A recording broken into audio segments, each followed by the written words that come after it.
En esta clase filmada vamos a trabajar sobre qué significa proponer metodologías de enseñanza innovadoras a nuestros alumnos y cuáles son algunas de ellas. En una segunda parte vamos a trabajar sobre otras, pero ahora vamos a inicialmente aclarar de qué hablamos cuando hablamos de innovación didáctica, de metodologías nuevas, de alternativas nuevas para poder organizar nuestras secuencias didácticas y trabajar con nuestros alumnos. Porque la palabra innovación a veces se utiliza en un montón de contextos, pero aquí precisamente a lo que nos vamos a referir es a esa clase, a esa secuencia didáctica, a esa propuesta que el docente le hace a sus alumnos y que tiene que ver con realidades actuales, con necesidades actuales de la educación, pero que también tiene que ver con superar algunos modelos didácticos, algunas cuestiones que heredamos de hace muchísimo tiempo y que tiene que ver con la construcción epocal, con la construcción histórica de lo que ha sido la escolaridad, que nace, como la conocemos ahora, en la modernidad y que hoy sabemos que tiene que ser revisada, que tiene que ser actualizada. Entonces, más allá de que los fundamentos pedagógicos, antropológicos, los fundamentos más teóricos de la educación son los que nos marcan nuevos caminos y nuevas orientaciones a los docentes, también la didáctica tiene mucho que decir ahí. La didáctica también propone renovación, la didáctica también propone que cambiemos nuestro modo de dar clase. Pero bueno, siempre teniendo en cuenta que no es una cuestión de cambiar las fichas de un tablero que no se modifica, ¿sí? No es hacer algunas cositas que adornen de otra manera nuestra clase, siempre pensando en que la innovación en didáctica tiene que ver con el cambio de modelo, con el transitar de un modelo al que hemos denominado heteroestructurante o didascalocéntrico a un modelo que, sin perder de vista los objetivos educativos que persigue el docente y con los cuales tiene que trabajar el alumno, sin perder de vista ese punto, que tenga en cuenta que quien aprende es una subjetividad que construye su aprendizaje a partir de un montón de situaciones y de elementos que tienen que ver con sus propios contextos, con sus propias creencias, con lo que él es como persona. Entonces, teniendo en cuenta que ningún cambio, ninguna innovación es un adorno, es un maquillaje, es un cambio de figuritas, antes estaba de moda hacer tal cosa y ahora otra, teniendo en cuenta eso, vamos a ver algunos elementos que podemos incluir e introducir en nuestras clases para trabajar nuestras propuestas didácticas de un enfoque un poco más adecuado a lo que nos pide hoy la educación.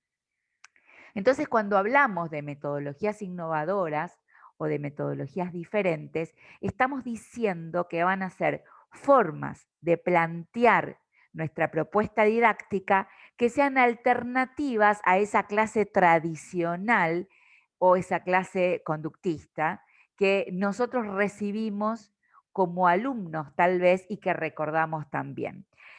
Cuando hablamos de la clase tradicional, estamos hablando de esta clase expositiva, priorizando lo verbal, priorizando la explicación del docente sin que los alumnos puedan hacer una traducción, una vivencia, una aplicación práctica de esos contenidos, pero también nos estamos refiriendo a la clase típica conductista, en donde el docente le propone a los alumnos que hagan un montón de cosas, muchísimas actividades, que pongan en juego muchísimo de los saberes que está explicando, pero siempre de manera repetitiva, heteroestructurada, condicionada desde el afuera, como hemos visto en el modelo heteroestructurante. Entonces, la idea es proponer metodologías que rompan con esa estructura de la clase tradicional o de la clase típicamente conductista.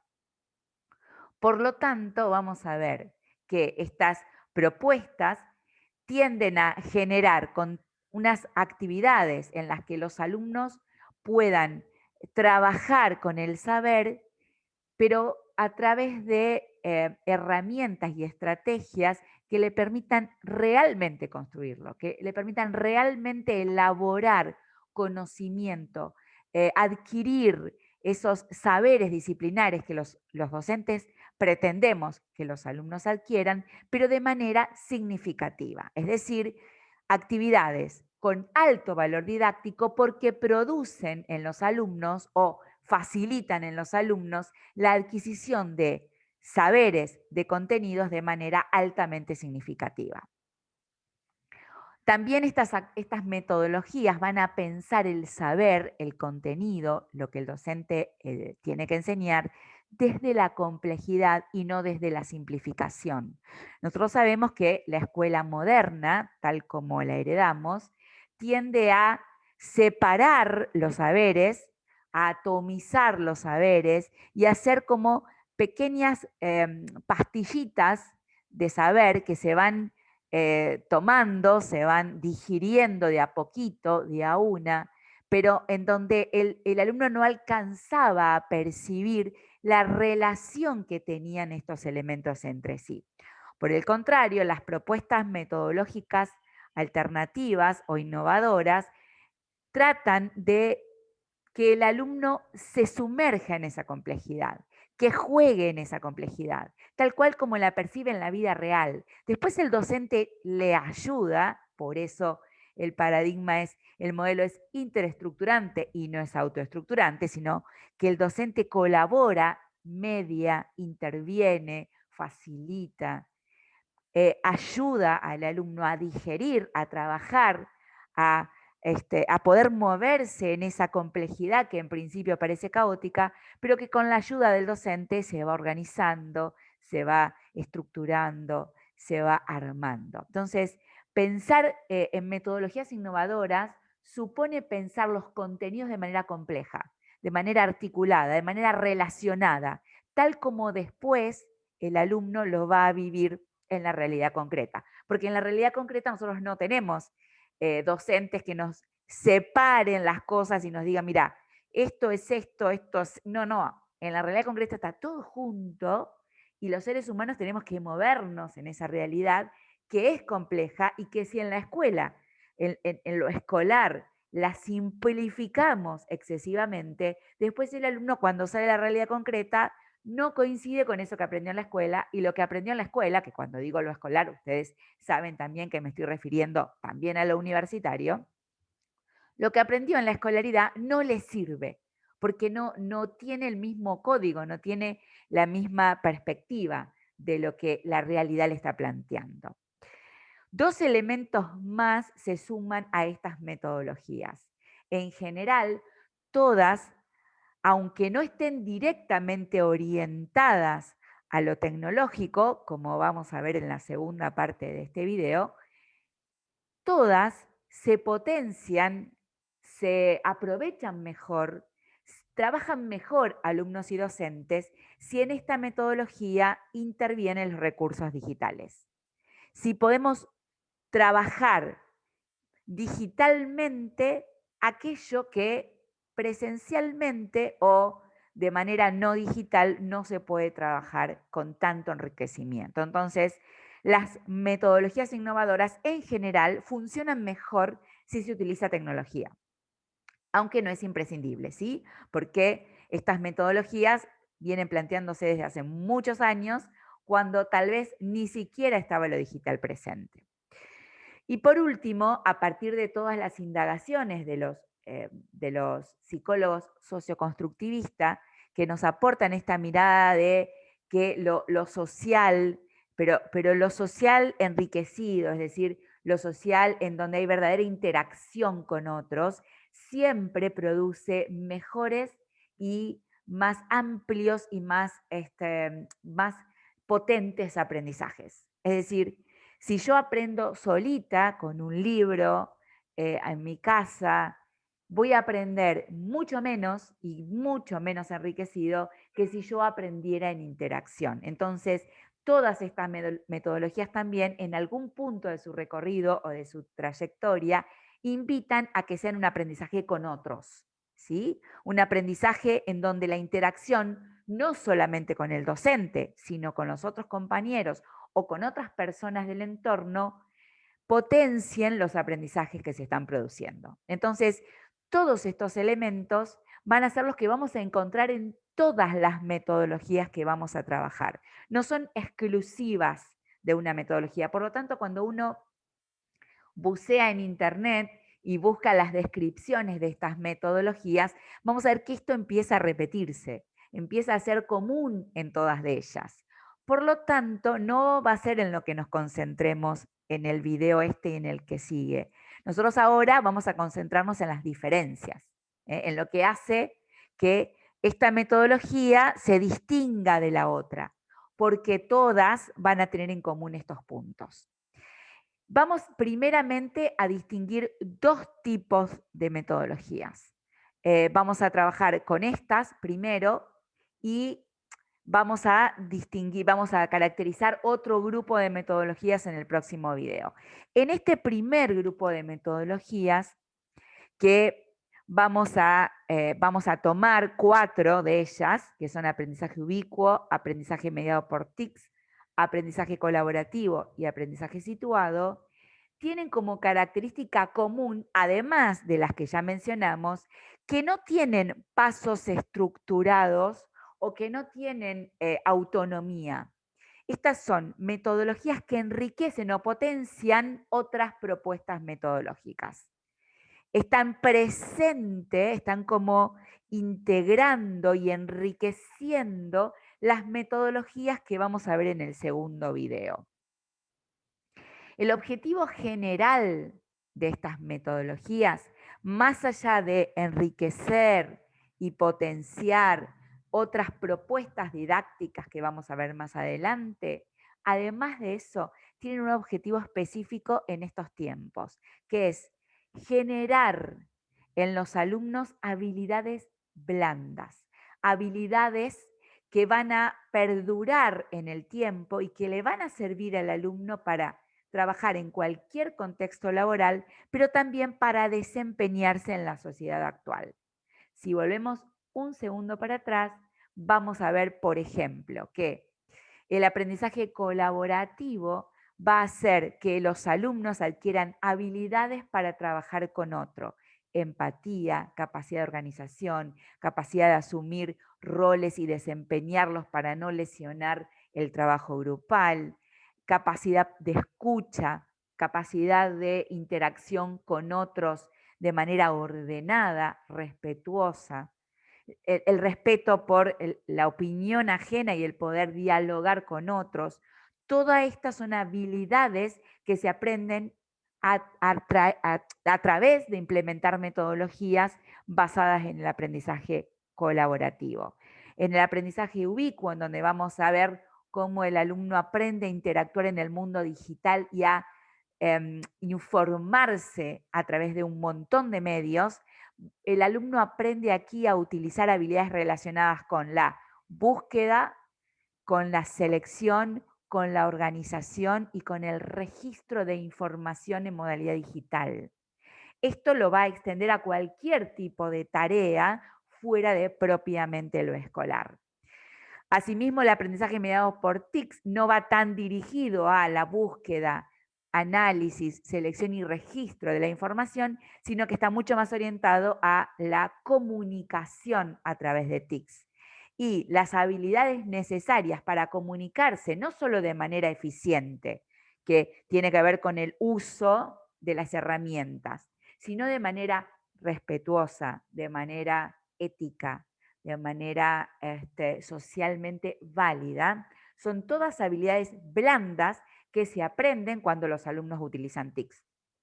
Y por último, a partir del aprendizaje situado, vamos a ver cómo los alumnos adquieren esta capacidad para adecuarse, para incluirse, para comprometerse con contextos diferentes, con situaciones concretas diferentes y llevar esto de estar interactuando permanentemente entre la teoría y la práctica, en la aplicación, en la transferencia, en la, eh, en la implementación concreta de lo que se ha estudiado teóricamente, se realiza de manera más fácil si los alumnos han experimentado metodologías centradas en el aprendizaje situado. Entonces, más allá de que estas metodologías potencian el aprendizaje a través de otras metodologías, tienen finalidades propias, a diferencia también de las otras,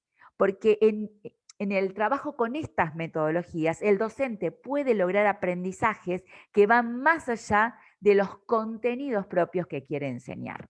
Entonces, el enriquecimiento de nuestro trabajo docente con estas metodologías no solamente hace que los alumnos aprendan mejor los contenidos específicos de cada disciplina, sino que hace que los alumnos aprendan habilidades que trascienden, que son transversales a todas las disciplinas, a todos los terrenos y a todas las acciones que el alumno vaya a emprender fuera de lo escolar, fuera de lo universitario. Vamos ahora sí a ver cada una de las metodologías en particular. Vamos a comenzar con aprendizaje ubicuo. El aprendizaje ubicuo es una concepción del aprendizaje en la que el docente es absolutamente consciente y está completamente convencido de que él no es el único portador de conocimientos, de que el docente no es el único portavoz del saber, que no soy el único que transmite, que el saber está hoy en día en todos lados y que con la facilidad de un clic el alumno accede a ese saber, accede a esa información y no necesita que sea siempre el docente el que le diga tenés que saber esto, búscalo acá, esta es buena información, esta es una buena fuente. No. Ahora, el aprendizaje ubicuo considera que el alumno aprende en cualquier lugar.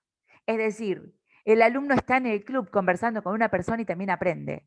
El alumno está en redes viendo algún video de TikTok y también aprende. Es decir, aprende en cualquier situación, no solamente las mediadas por TICs. Todo es aprendizaje, todo es información valiosa y todo lo que el alumno, a todo aquello a lo que el alumno puede acceder como fuente de información, puede ser transformado en aprendizaje. Ahora, el docente también es consciente de que esa información que circula y que está en todos lados no se traduce automáticamente en aprendizajes. Esa información que circula tiene que ser puesta en términos de aprendizaje a través de actividades que el docente propone a los alumnos. Es decir, el docente tiene que trabajar en la construcción de una actividad bien pautada, con consignas bien concretas, para guiar búsquedas, pero no necesariamente guiar búsquedas implica guiar sobre fuentes. Entonces, una actividad, una estrategia didáctica, una clase planteada desde el aprendizaje ubicuo siempre tiene consignas muy claras en el marco de una actividad en donde el docente le dice a los alumnos, vayan a buscar información para resolver esto. No es un averigüen, investiguen, vean qué hay. No, no, se plantea esta situación o estas preguntas o este problema, vayan a buscar a ver qué hay en el mundo, en una enciclopedia que tienen en la biblioteca de su casa, en internet, o pregúntenle a alguien, lo que quieran, porque la información está. El punto es que las vayan a buscar. El aprendizaje ubicuo llevado a, digamos, en sentido estricto, digamos, se caracteriza porque el docente no indica la fuente o hace o no indica la fuente o no es estricto en cuanto a la selección de fuentes. Porque, ¿qué ocurre? A veces los alumnos terminan buscando todos en el mismo lugar, todos en Wikipedia. Bueno, entonces el docente puede invitar a buscar en otras fuentes para que los alumnos conozcan que hay otras fuentes, pero no sería propio de un docente que está planteando una metodología de aprendizaje ubicuo que les diga vayan y revisen tal tal web, tal cuestión, tal libro. No, el docente debe proponer un abanico para que el alumno pueda meterse en esos vericuetos o de la web o de donde sea, porque, insisto, no necesariamente aprendizaje ubicuo es aprendizaje mediado por TICS, puede ser aprendizaje ubicuo cualquier tipo de fuente, pero el docente no guía en la búsqueda, no le dice andá y busca acá, porque es el alumno el que tiene que encontrarse con el caos de información para que el docente justamente le ayude en los procesos de análisis crítico, organización y utilización pertinente de la información recogida. Vamos a una segunda metodología. Aprendizaje situado.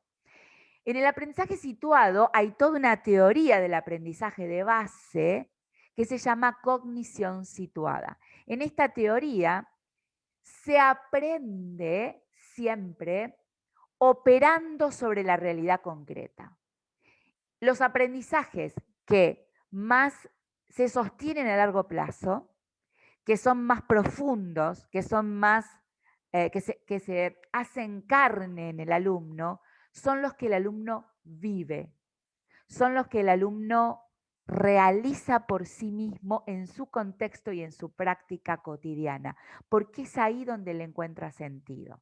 Entonces, la cognición situada dice que se aprende mejor si yo respondo a necesidades propias de mi ambiente, de mis acciones, de mi cotidianeidad, y si esas acciones las realizo de manera consciente.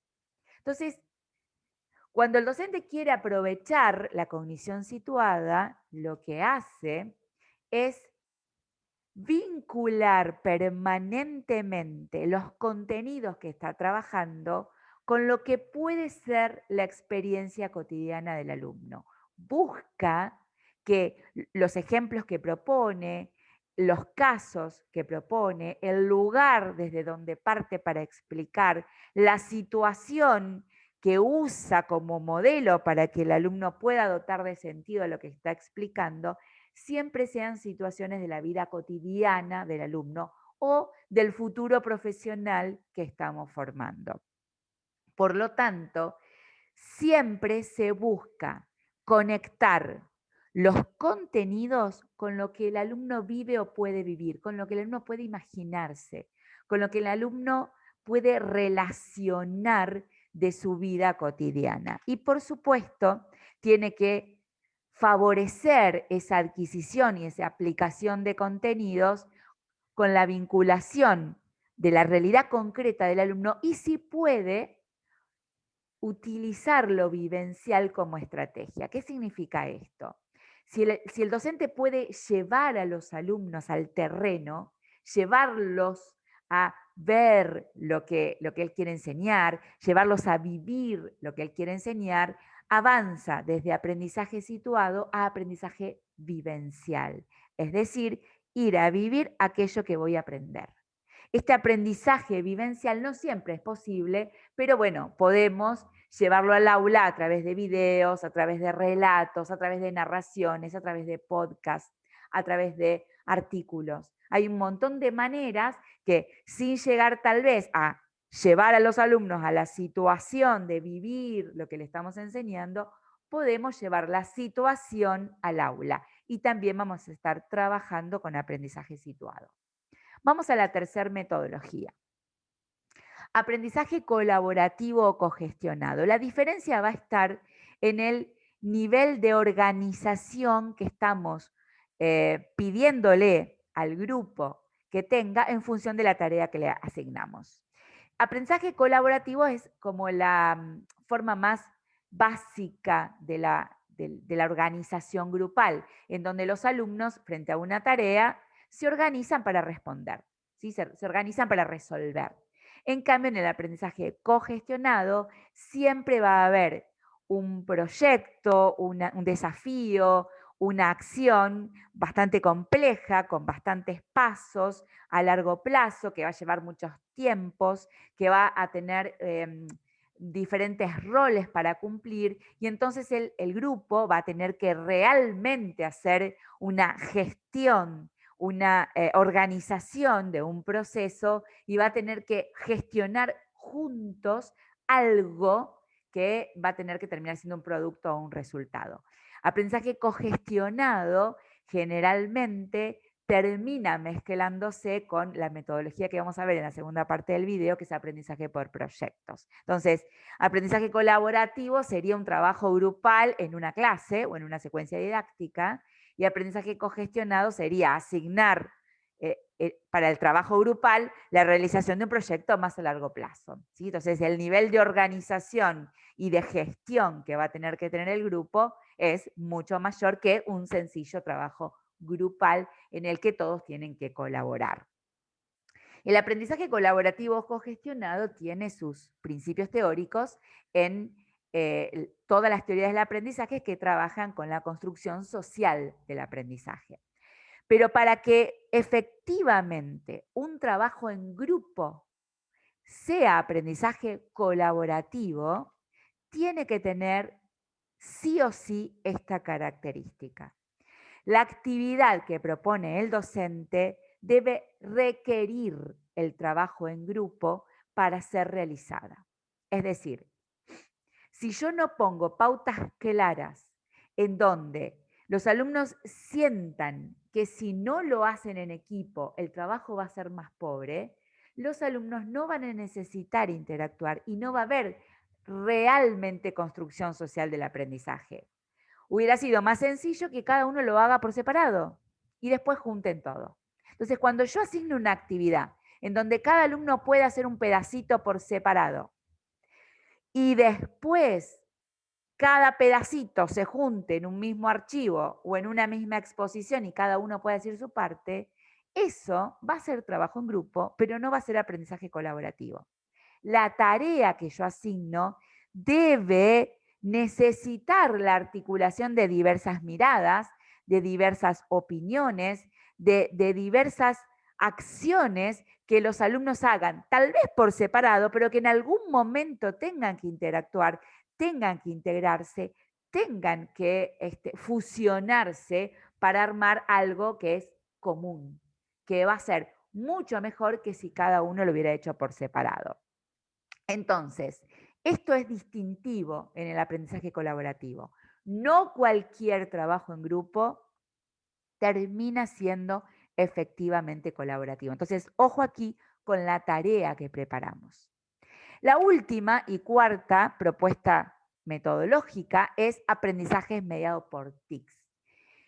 Esta propuesta, esta metodología, necesariamente tiene que incluir recursos digitales. Esta tal vez es la más sencilla de las cuatro que hemos visto, porque es la más amplia y la más hoy en día sencilla de implementar, porque cualquier metodología, cualquier clase, cualquier secuencia didáctica en la que el docente utilice TICs para trabajar, va a ser una metodología con aprendizaje mediado por TICs. Aquí hay dos cuestiones. Primero, el aprendizaje ubicuo en general utiliza TICs, pero en el aprendizaje ubicuo lo central es que la utilización de TICs es para buscar información, analizarla, registrarla y nada más. En cambio, el aprendizaje mediado por TICs, si bien asume y también incluye el aprendizaje ubicuo cuando ese aprendizaje utiliza TICs, porque acuérdense que el ubicuo no siempre utiliza TICs, puede ser sin TICs, si bien incluye todo lo que significa compartir contenidos, buscar contenidos, analizar contenidos, el aprendizaje mediado por TICs está mucho más orientado a la comunicación, a esta potencialidad que tienen las TICs para compartir contenidos, gestionar actividades y comunicarse con los alumnos a través de TICs. Pero la utilización tanto por parte de los alumnos como por parte de los docentes tiene que tener este elemento. Si lo que estoy haciendo, lo que estoy proponiendo, se hace igual, ya sea con TICs o sin TICs, no estoy enriqueciendo el aprendizaje a través de las TICs. La propuesta, la tarea, lo que yo le pido a los alumnos que hagan tiene que ser algo que sin TICs no hubiera sido posible hacer. Es decir, las TICs no tienen que adornar, no tienen que divertir, no tienen que ser un decorado de mi propuesta metodológica. Las TICs tienen que posibilitar actividades, tareas, seguimientos, formas de comunicarme que de otra manera no hubieran podido darse. Eso es lo que hace que las TICs potencien a la propuesta metodológica. No meramente usarlas, sino que me permitan hacer algo, me permitan llegar al alumno de manera más eficiente, me permitan trabajar con el alumno de manera mucho más enriquecida que si no hubieran estado las TICs. Finalmente, y para concluir, como estamos viendo, estas metodologías van a tener algo en común también que yo no nombré al principio. En las metodologías innovadoras, tanto el docente como el alumno tienen roles completamente activos. Pero ¿qué significa que tienen roles activos? Que ambos interactúan con el saber de manera activa, de manera protagónica, incluyendo, asumiendo, poniendo en juego su subjetividad a la hora de aprender. Eso significa tener un rol activo en estas metodologías.